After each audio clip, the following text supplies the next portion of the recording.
And welcome back to the restaurant show. We, as you can see, this is dessert.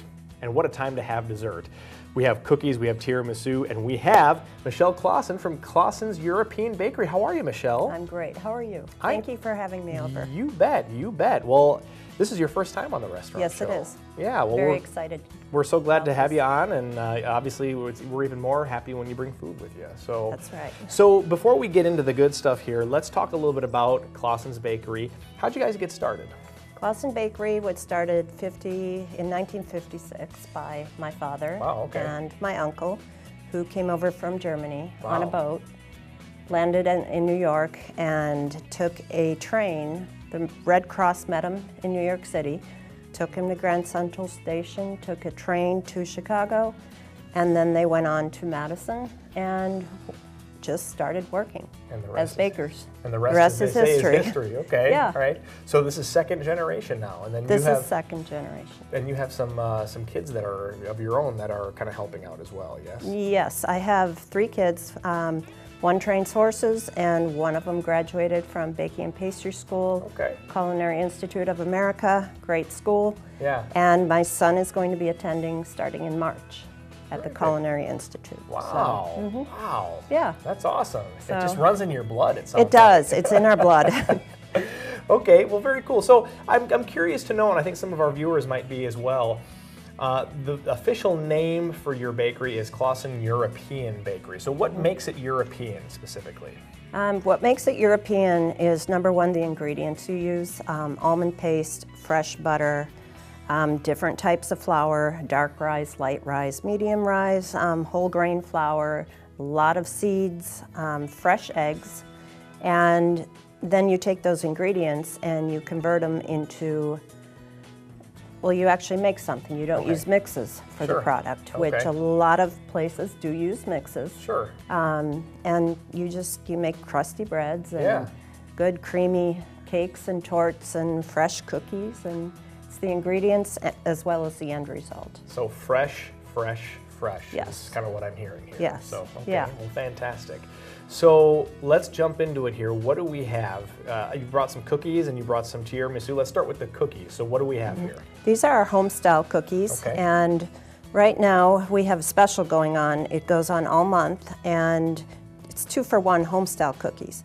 What we're trying to do with that is, one, we're using it as a springboard to develop new product lines for the fall season, and also to get customers more interested and more aware of our cookies. We use AA Wisconsin butter. We use fresh eggs. We use local chocolate made by Clasen Quality Chocolate. That's now a separate company. But the chocolate's made in Madison. Did that used to be part of your company? Now that was a company my dad and my uncle started, and then sold it off. But you still have that relationship with We do, other. That's yes. great. That's we great. use their product, and we also bake for them for some of the bakery shows. So fantastic. Yes. Fantastic. Now let's talk a little bit about this tiramisu, because I'm really curious to know. I've never actually made it myself. I've had it before. It's delicious. But what's the process for making tiramisu, especially if you want it to turn out right? Well, the process, again, and that's what European baking is about, is simple ingredients. No mixes, no garbage. We have a saying at work, garbage in, garbage out. Yeah, that's true. So we use fresh eggs. So if you wanted to make a portion of this, which I made last night, a portion at home, because I wanted some, you use 1 fresh egg. You separate it, yolk from white. Then you use 100 grams of sugar. You whip up the egg yolk by hand.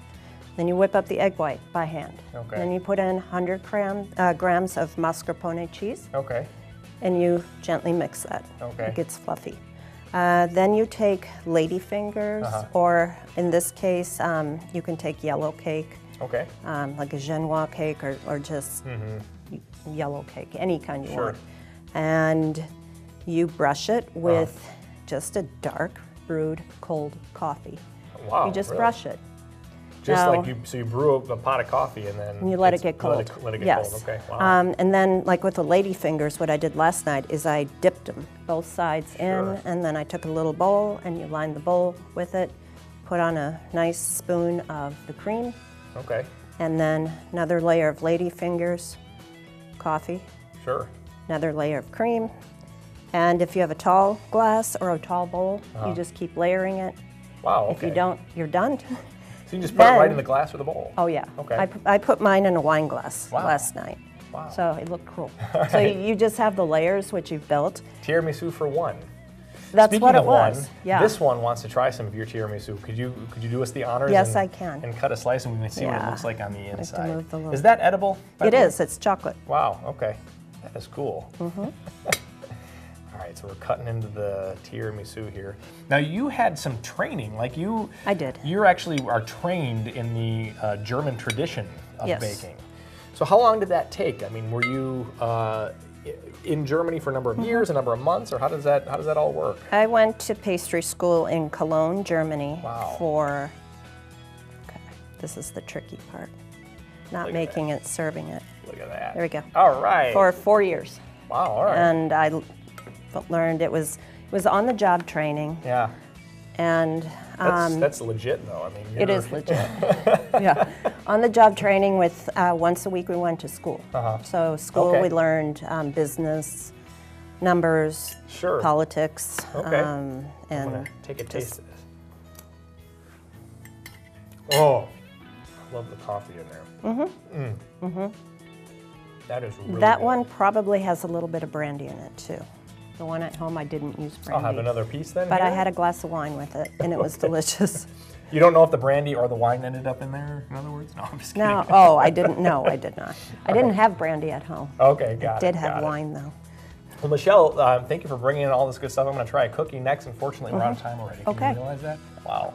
Wow. Michelle Clasen from Clasen European Bakery, thank you so much for joining us. And don't go away, there's more restaurant show coming up after the break.